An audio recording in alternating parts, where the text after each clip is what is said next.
नमस्कार दोस्तों। चलिए आगे बढ़ते हैं। देखिए, एक बात मैं फिर से क्लियर कर देता हूँ कि इस चैनल पर एक सीरीज़ चल रही है टॉप 500 की। उस सीरीज़ में मैं बाकायदा सारे टॉपिक्स को कवर कर रहा हूँ। पीडीएफ नोट सारी मिल चुकी है आपको।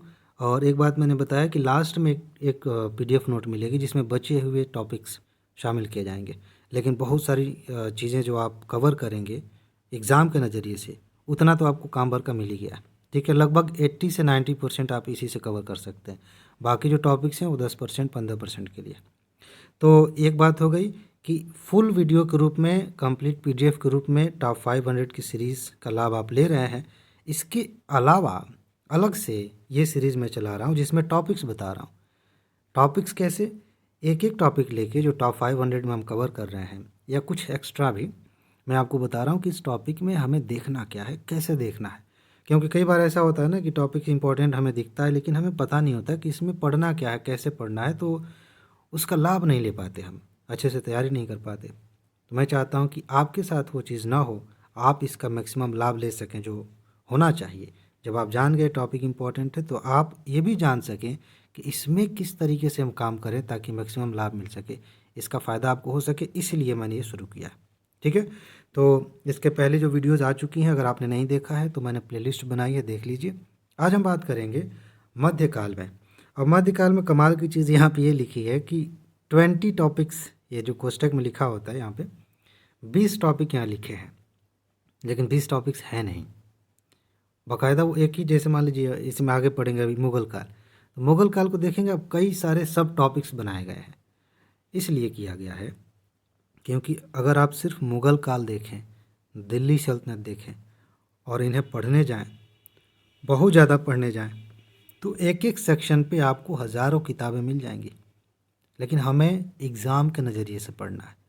और जो किताबें हमारे पास ऑलरेडी हैं, मान लेते हैं एक ही किताब आपने ले ली है, महत्वपूर्ण है, उसमें भी बहुत ज़्यादा एक ऐसा फ्रेम बना दिया जाता है कि उसमें हम समझ नहीं पाते कि किस पर कैसे फोकस करना है, घालमेल हो जाता है।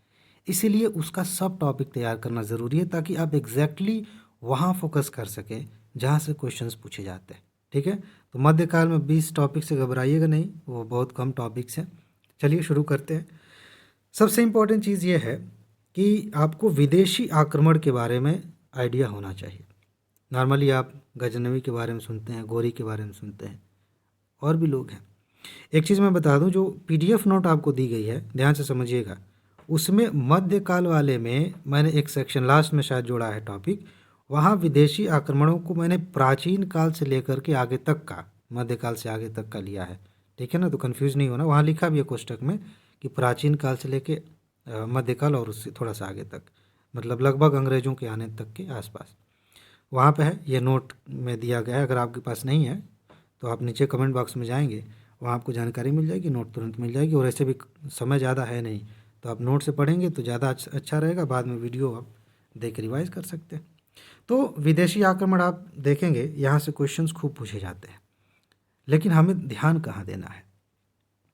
सीधी सी बात है, कौन विदेशी आक्रमणकर्ता, आक्रमणकारी कब आया, किस समय आया, ये बहुत जैसे मान लीजिए सिंपल से मैं कह दूं कि नादिर शाह कब आया था, हमें नहीं पता है। बहुत सारे लोगों को पता है, बहुत सारे लोगों को नहीं पता है। तो जिन्हें पता है उन्होंने पढ़ा होगा। कब आया से मतलब ये है कि उस समय कौन शासक था, कौन सा पीरियड चल रहा था, ये थोड़ा थोड़ा आइडिया आपको होना चाहिए। कई सारे ऐसे आक्रमणकारी आए हैं जिन्होंने इतिहास में बहुत बड़ा चेंज कर दिया है। चेंज करने का मतलब एक नया मोड़ वहाँ से शुरू हो गया है। तो विदेशी आक्रमण को आप इस रूप में देखेंगे। बाकी गौरी और गजनवी के समय पे कुछ आक्रमणकारियों के साथ, मतलब उन्हीं के साथ कुछ लेखक भी, इतिहासकार टाइप के लोग आए और उन्होंने इतिहास लिखा है। तो इनके समय में या फिर इनके साथ आए लोगों ने जो लिखा, वो क्या लिखा, उसमें कौन सी बातें लिखी गई हैं, ये आपको पता होना चाहिए। ये दो बातें हैं। बाकी इसमें आप देखेंगे कुछ महत्वपूर्ण युद्ध हो जाते हैं बीच में। आक्रमणकारी आए हैं तो भाई जाहिर सी बात है युद्ध ही तो कर रहे हैं। अब थोड़े प्यार से तो कह के हम आ गए आक्रमण करने, आप जाइए अब हम कब्जा करते हैं, ऐसे तो होता नहीं है। बाकायदा युद्ध होगा। तो कुछ महत्वपूर्ण युद्ध हुए हैं, उन्हें आप देख लेंगे और बस। जैसे तराइन का युद्ध हुआ था, ठीक है, तो उसे आप समझ लीजिए। इसी तरह से कुछ और युद्ध हुए, बस इतना ही, ज़्यादा नहीं। इस पे जो है आपको ऐसे ही देखना है और उसके बाद से आगे बढ़ जाना है, ज़्यादा कुछ नहीं करना। अब देखिए, दिल्ली सल्तनत यहाँ से शुरू होता है, कोष्टक में लिखा है राजवंश, यानी कि ये कोष्टक आगे भी बढ़ेगा और इसको समझना है। दिल्ली सल्तनत से कितने तरह से क्वेश्चंस आ सकते हैं, क्या आपको पता है? कितने तरह से आते हैं?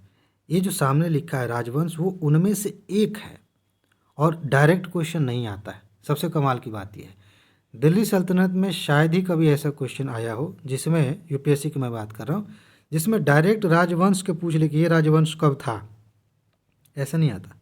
लेकिन ये भी महत्वपूर्ण है कि जब तक आप ये नहीं जानेंगे कि दिल्ली सल्तनत में कौन सा वंश कब था, उसके अंदर कौन सा शासक कब था, तब तक आप पूरी कहानी समझ ही नहीं सकते। मान लीजिए आप मूवी देखने गए हैं, कौन सा कैरेक्टर कब आ रहा है, कब जा रहा है, पता नहीं चल रहा, कब कौन मर गया, कब कौन अचानक से प्रकट हो गया, आप कहेंगे कि फ्लॉप मूवी है, क्या कुछ समझ में नहीं आ रहा। ऐसे इतिहास का है, अगर कैरेक्टर्स को सही तरीके से आप दिमाग में नहीं बिठाएंगे तो कोई कहानी समझ में नहीं आने वाली है। इसीलिए अगर आप दिल्ली सल्तनत या किसी भी समय के क्वेश्चंस को हल करना चाहते हैं इतिहास में, तो आपको ये पता होना चाहिए कि कौन सा सेगमेंट कब पड़ता है। ठीक है, अब जिनको दिल्ली सल्तनत और मुग़ल सल्तनत में भी ये ना समझ में आए कि मुग़ल पहले थे कि सल्तनत काल वाले पहले थे, तो समझिए कि वो कुछ नहीं समझ रहा है। ठीक है ना, और उनको कुछ भी पूछ लीजिए हवा नहीं लगेगा। तो दिल्ली सल्तनत का कोई भी क्वेश्चन हल करने से पहले आपके लिए ज़रूरी है कि आप जानें कि कौन सा वंश कब था, तुगलक कब थे, खिलजी कब थे, गुलाम वंश कब था। ये जानना बहुत ज़्यादा महत्वपूर्ण है। और इसी से, शायद मैंने आगे लिखा हो या ना लिखा हो, इसी में जब आप ये वंश जानेंगे, दिल्ली सल्तनत स्पेसिफिक मैं इसकी बात कर रहा हूँ, तो इनमें प्रमुख शासकों की बात आप करिए, जैसे इल्तुतमिश, तुगलक, ठीक है, खिलजी, इनको देखिए कौन कौन क्या क्या कर रहे थे। मेरे ख्याल से आगे कहीं लिखा होगा, लिखा, हाँ यहाँ देखिए। तो प्रमुख शासकों में आपको क्या देखना है, दिल्ली सल्तनत की मैं बात कर रहा हूँ। दिल्ली सल्तनत में देखिए, कुछ शासकों ने अर्थव्यवस्था में बहुत ही अलग तरह का एक्सपेरिमेंट किया, कमाल किया। अब उस समय के हिसाब से एक तरह से क्रांतिकारी कदम था। कुछ लोगों ने ऐसा किया कि फेल हो गए, जैसे तुगलक वंश आप पढ़ेंगे तो पता चलेगा कि सिक्के जारी किए वो काम ही नहीं कर रहा। और बाजार व्यवस्था उसके पहले आप पढ़ेंगे तो किस शासक ने अर्थव्यवस्था में क्या सुधार किया, क्या बदलाव किए, ये सबसे ज़्यादा इम्पॉर्टेंट है। हम क्या करते हैं, बस कौन कैसे शासक बना, क्या राजनीति चल रही थी, कैसा युद्ध हुआ, कौन जीता हारा, उसके आसपास देख के कहानी ख़त्म हो जाती है। नहीं, यूपीएससी क्वालिफाई करना है तो आपको थोड़ा सा अलग तरीके से, अभी पिछली वीडियो में मैंने बताया था कि आपको समाज को समझना है, उस समय की इकॉनमी को समझना है, ताकि आप इस समय की इकॉनमी और इस समय के समाज को अच्छे से समझ सकें। ठीक है, तो किस शासक ने क्या प्रशासनिक बदलाव किए, क्या अर्थव्यवस्था में बदलाव किए, ये समझना महत्वपूर्ण है। और प्रमुख शासक से मतलब है कि कुछ ही गिने चुने, जैसे गुलाम वंश में आप देखते हैं तो कौन आपको दिखेगा, दो लोग दिखने चाहिए, इल्तुतमिश, और इल्तुतमिश से पहले एक व्यक्ति है, कौन है, जिसकी वजह से आप कह सकते हैं कि गुलाम वंश की स्थापना होती है। उस पर क्वेश्चन आता है अलग तरीके से, मेंस में जिनका ऑप्शनल होता होगा उसमें, और जो इस हिस्ट्री पढ़ते हैं होता होगा नहीं, जिनका होता है उसमें आता ही है। ठीक है, तो उस व्यक्ति से उसका नाम बताइए क्या है। मैं आपके लिए एक होमवर्क दे रहा हूँ, उसने एक मीनार की शुरुआत की थी हमारे यहाँ अभी भी, वो मीनार कहाँ पे है, कुतुब मीनार, ध्यान आ रहा है कुछ? तो इस व्यक्ति के बारे में पढ़िए, बलबन के बारे में थोड़ा सा पढ़िए। तो जो प्रमुख शासक हैं उनकी बात मैं कर रहा हूँ थोड़ा सा डिटेल में पढ़ने के लिए, बाकी सारे शासकों को एक लाइन में खड़ा करा दीजिए और ध्यान रखिए कौन किसके बाद है, बस। अब देखिए, दिल्ली सल्तनत में ही टॉपिक ख़त्म नहीं हुआ। दिल्ली सल्तनत में कला का क्या रोल देखते, कहाँ कहाँ पे कला में विकास हुआ है, ध्यान से देखिए। गुलाम वंश में काफ़ी अच्छे एग्जाम्पल्स आपको मिलेंगे। तो इस तरह से इसमें कला में दो बातें हैं, स्थापत्य और साहित्य। साहित्य भी ठीक ठाक लिखे गए हैं, ठीक है ना, साहित्य से भी हमें बहुत कुछ पता चलता है इसमें दिल्ली सल्तनत के बारे में। तो कला और साहित्य, कला में मैं स्थापत्य की बात कर रहा हूँ, जो जैसे कि आप मस्जिद देख सकते हैं, कई इमारतें देख सकते हैं, कुतुब मीनार जिसकी बात मैंने अभी की वो देख लीजिए। कौन दरबारी कवि रहा उस समय, उसने क्या लिखा, शासकों ने भी कुछ लिखा है वो देख लीजिए। ये वाला सेक्शन आपका कंप्लीट हो जाएगा। ये याद करने वाली चीज़ है, याद करना पड़ेगा। और साहित्य देखिए, यहाँ साहित्य लिखा हुआ है तो ये भी है दिल्ली सल्तनत में, यहाँ ध्यान देना है। इसके बाद से विजयनगर साम्राज्य को आप पढ़ते हैं, एक क्रम में ही आगे बढ़ रहे हैं। अब विजयनगर साम्राज्य में सबसे ज़्यादा महत्वपूर्ण चीज़ एक ही है और वो है राजवंश। राजवंश किस रूप में, अभी मैंने बताया, यहाँ भी राजवंश आए हैं, जैसे कि संगम, मैंने शुरू में कहा था एंशियंट वाले में कि यहाँ भी एक संगम वंश मिलेगा, उसमें कुछ शासक आपको मिलेंगे। तो कब कौन सा वंश था, उसमें कौन शासक थे, एक बार लाइन में खड़ा करा दीजिए। और जो महत्वपूर्ण सा, जैसे कृष्णदेव राय आप पढ़ेंगे, जो महत्वपूर्ण है उनके बारे में थोड़ा सा देख लीजिए। और कृष्णदेव राय के बारे में यूपीएससी ने मेंस में भी क्वेश्चन पूछे हैं, प्री में भी आया है। इस समय विजयनगर साम्राज्य के टाइम पे कुछ विदेशी लोग आए, पुर्तगाली यात्री आए, वो कौन थे, किसके काल में आए, उन्होंने क्या लिखा है, यहाँ से क्वेश्चन बनता है। बस इतना ही देखना, ज़्यादा नहीं। विजयनगर साम्राज्य के समाज के बारे में अगर थोड़ा बहुत आप पढ़ सकें तो आपके लिए चीज़ें और आसान हो जाएंगी। बस ठीक है। बाकी हाँ देखिए, मैंने यहाँ पे लिखा हुआ है, मैंने शुरू में कह दिया था कि देखने में 20 टॉपिक लग रहा है, मैंने सब टॉपिक्स वगैरह तैयार किए हैं। तो आप प्रमुख शासक देख लेते हैं, साहित्य और विदेशी यात्री, देखिए यहाँ पे लिखा हुआ है जिनकी मैं बात कर रहा था। मेंस में एक बार ऐसी कुछ शायद ऐसा ही क्वेश्चन था कि कृष्णदेवराय खुद भी साहित्य में भी एक अच्छे विद्वान थे, उन्होंने बढ़ावा दिया, उसी पे बात लिखनी थी, एक तरह से टिप्पणी करनी थी। तो कौन कौन से साहित्य लिखेगा ये देखिए, कौन विदेशी यात्री आए ये देखिए, आपका काम हो जाएगा। इसके बाद से बहमनी साम्राज्य से ज़्यादा क्वेश्चन अभी तक आए नहीं हैं, लेकिन इसके बावजूद ये महत्वपूर्ण है क्योंकि इस समय अंग्रेज़ों का आना, यूरोपियों का आना एक तरह से शुरू हो चुका था। उसके पहले भी कुछ आए थे, गए थे, लेकिन बहमनी साम्राज्य से जोड़ के एक बार क्वेश्चन आया था। और इसका लोकेशन एक बार आप देखेंगे तो क्वेश्चंस को समझना आसान हो जाएगा। एक ट्रांजिशन पीरियड शुरू होने जा रहा है, ठीक है, बहमनी साम्राज्य के आगे से।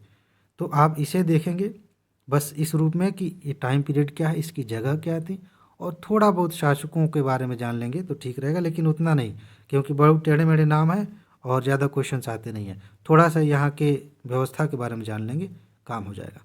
बस इसको ज़्यादा जोर नहीं देना, ठीक है ना। इसके बाद से आ जाइए मुग़ल काल में। अब मध्यकाल पढ़ रहे हैं, मुग़ल काल नहीं पढ़ेंगे तो आपने कुछ नहीं पढ़ा है, ठीक है, क्योंकि यहाँ से क्वेश्चंस कमाल के आते हैं। एक बात मैंने ऊपर नहीं बताया, शायद हो सकता है कहीं लास्ट में लिखा हो 20वें टॉपिक के नाम पे, कि प्रमुख शब्द आपको ध्यान रखने हैं। वो शब्द हो सकते हैं उस समय के अधिकारियों के नाम, हो सकते हैं अजीबोगरीब, अजीबोगरीब नहीं कहना चाहिए, अब उस समय जो भाषा चल रही थी उस भाषा के हिसाब से, ठीक। तो उन्हें आप लिस्ट बना के, मैंने नोट में भी दिया है, आपके पास भी किताब होगी उसमें भी होगा, उन्हें तैयार कर लीजिए। वो काम यहाँ भी होगा, यहाँ भी हमें देखना है। तो देखिए मुग़ल काल में जो बात मैंने अभी आगे समझाई सल्तनत के बारे में कि आपको शासकों का कालक्रम याद रखना है, मैंने अभी अभी बताया है, उस पर दोबारा लेक्चर दूंगा तो अनावश्यक हो जाएगा। तो ये चीज़ आप जानेंगे कि कौन शासक कब था, ताकि पूरी कहानी आपको अच्छे से समझ में आ सके।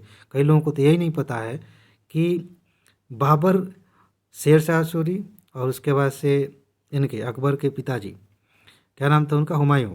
तो इनका जो सही, अभी तीन लोगों में कन्फ्यूज होते हैं कि शेर शाह सूरी कब आए, बीच में किसके बीच में है, कब तक रहा शेर शाह सूरी, फिर क्या हुआ। तो ये क्रम जब आपको पता रहेगा तब आप सही मायने में वो चीज़ें समझ पाएँ। क्योंकि देखिए शेर शाह के टाइम पे, शेर शाह सूरी के टाइम पे जो बदलाव हुए वो ऐसे बदलाव थे, ऐसे नए नए एक्सपेरिमेंट्स थे जिन्हें हम आज भी, उनमें से बहुत सारी चीज़ें आज 2023 में भी हम अपने देश में लागू कर रहे हैं। अकबर ने उनमें से बहुत सारी चीज़ों को अपनाया था। तो वो सारी कहानियाँ तब समझ में आएंगी जब आप कालक्रम अच्छे से समझेंगे। बाकी मैंने बताया है तो इसको रहने देते हैं, बस कम समय दिया इस पर, इसका मतलब ये नहीं कि इम्पोर्टेंट नहीं है।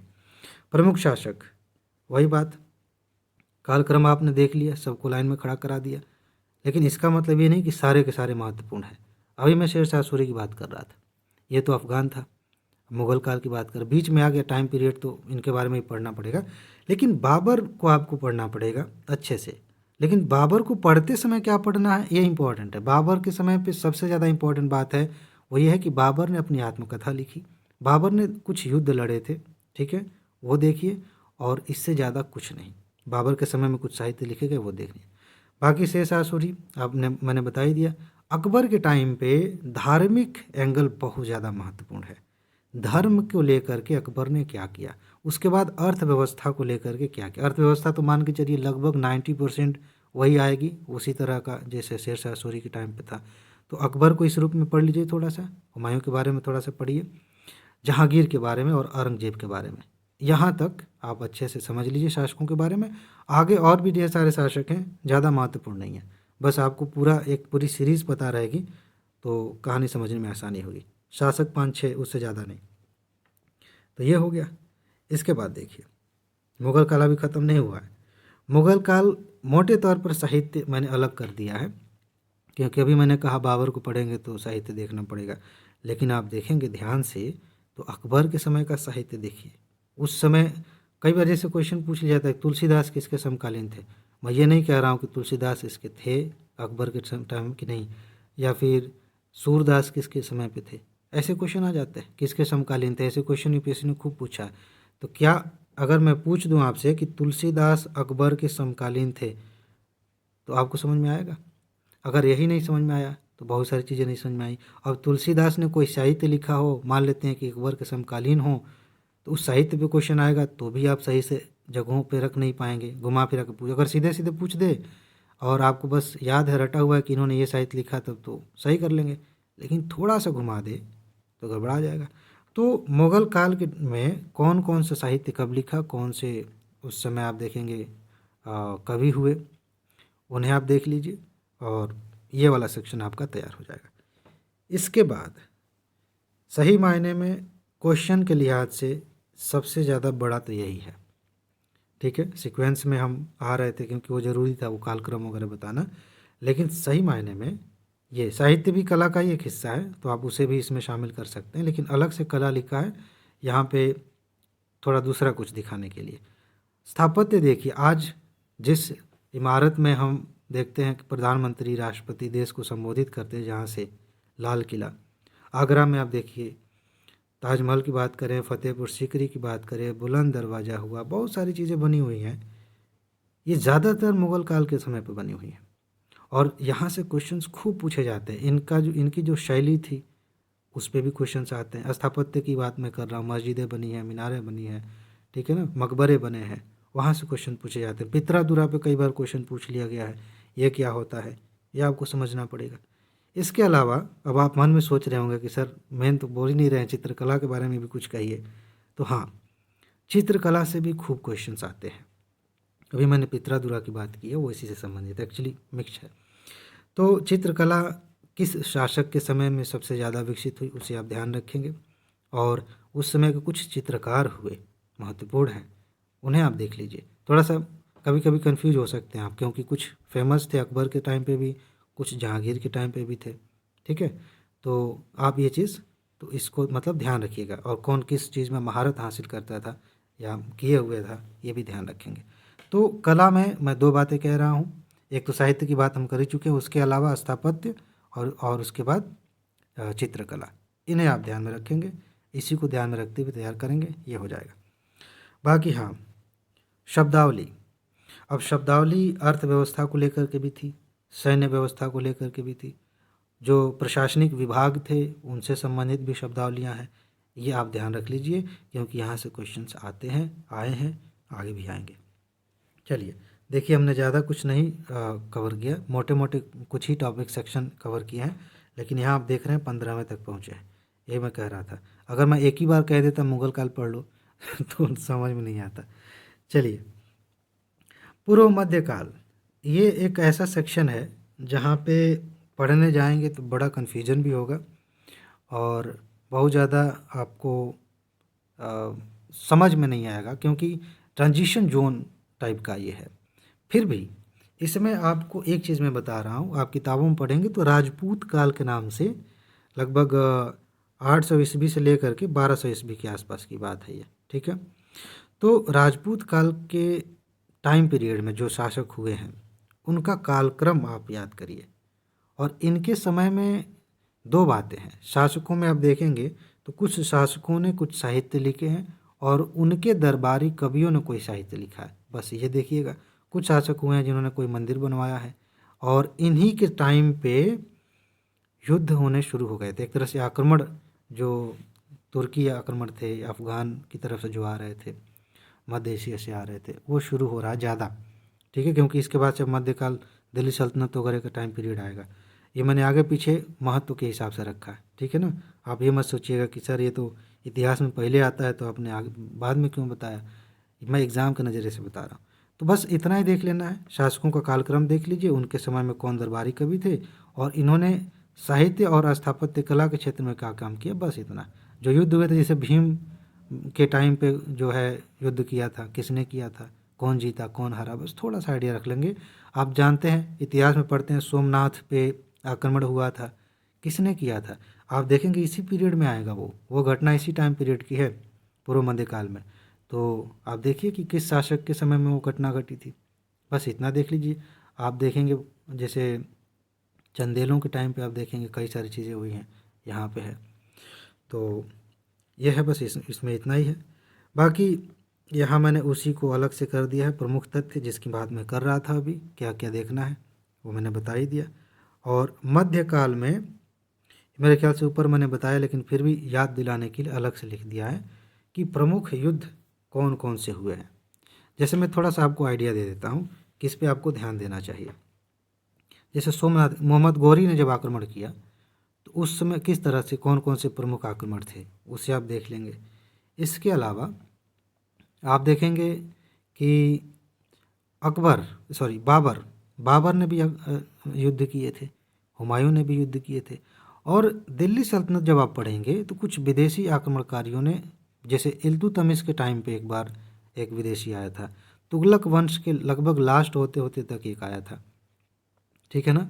और दिल्ली सल्तनत का ख़त्म होना वो तो मैंने बता ही दिया मेरे ख्याल से, हाँ वही बाबर का उससे हुआ था ना झगड़ा, युद्ध हुआ था। तो ये बस ये कुछ प्रमुख युद्ध हैं, 4 5 6 हैं मेरे ख्याल से, 6 नहीं 4 5 ही देख लेंगे तो आपका काम हो जाएगा। ये मैंने जानबूझ के याद दिलाने के लिए अलग से लिखा है, इसको आप देख लेंगे आपका काम हो जाएगा। इसके बाद से विदेशी यात्री, ये तो मैंने बता ही दिया है आपको, मेरे ख्याल से ऊपर ही बताया था कहीं, विदेशी विवरण वगैरह कुछ ऐसा था। तो कौन विदेशी यात्री कब आए थे, इसे आप ध्यान रखेंगे, उन्होंने क्या लिखा इसे आप ध्यान रखेंगे, आपका काम हो जाएगा। ये भी मैंने ऊपर जहाँ जहाँ ज़रूरत पड़ी है बताया है कि कौन दरबारी। अभी एक क्वेश्चन आता है कि कौन थे जिन्होंने 9 शासकों का कार्यक्रम देखा था, एक सूफी संत थे। इनके अलावा और भी दरबारी कवि हुए हैं, और यहाँ दरबारी कवि कहने से मतलब है आप पूर्व मध्यकाल जिसकी बात मैंने अभी की, सल्तनत काल जिसकी बात मैंने की, और मुग़ल काल जिसकी बात मैंने की, विजयनगर साम्राज्य, सब की बात कर रहा हूँ। उनमें दरबारी, इनका बड़ा रोल है। दरबारी कवि बड़े कमाल के हैं इतिहास के नज़रिए से और यूपीएससी के नज़रिए से, क्योंकि यही बता रहे हैं कि क्या हो रहा था उस समय ज़्यादातर। हालांकि बड़ा इंटरेस्टिंग है, आप पढ़ेंगे तो पता चलेगा कि कुछ ज़्यादा ही लिख दिया है, मतलब ओवर एक्टिंग टाइप का। खैर, लेकिन काफ़ी चीज़ें ठीक ठाक मिलती है वहाँ पे। ये एक सेक्शन है, बहुत महत्वपूर्ण है। यहाँ पे सिर्फ आप नोट में देखेंगे तो सिर्फ सूफी आंदोलन के बारे में नहीं है, बेसिकली भक्ति आंदोलन है। भक्ति आंदोलन में ये बातें हैं, सूफी आंदोलन और उसके बाद से बाकी चीज़ें। तो सूफी आंदोलन में आप क्या देखेंगे, कौन कौन से सूफी संप्रदाय हुए हैं और उन संप्रदायों के कौन कौन से महत्वपूर्ण व्यक्ति हुए हैं, और उन्होंने यानी उन संप्रदायों ने किस चीज़ को मान्यता के तौर पे माना। एक तो क्वेश्चन ऊपर ऊपर बनता है, सूफी जो होते हैं उस पे ही, यानी कि सूफी किस तरह के, सूफी संत क्या करते हैं, कैसा जीवन जीते हैं, कैसे रहते हैं, क्या उनकी फ़िलासफ़ी है ईश्वर और मानव को लेकर के। ये बेसिक लेवल है, बेसिक अंडरस्टैंडिंग है, यहाँ पे क्वेश्चन आ जाते हैं। बाकी जो मैं बता रहा हूँ वो एक लेयर नीचे की बात है कि आप सूफी संतों को देखें, उनके संप्रदायों को देखें, उनकी क्या मान्यताएं हैं। कुछ ऐसे संप्रदाय हैं जिन्होंने साहित्य क्या कहते हैं, संगीत को बैन कर रखा है कि गाना नहीं गाना, और कुछ ऐसे संप्रदाय हैं सूफियों में जो गाना गाते हैं, कव्वाली गाते हैं, कितना बढ़िया है ना। तो ये कौन किस तरह के कैरेक्टर में है ये थोड़ा सा आप समझ लेंगे, और कौन से सूफी संत किस जगह पे काम कर रहे थे, लगभग उनका लोकेशन क्या था।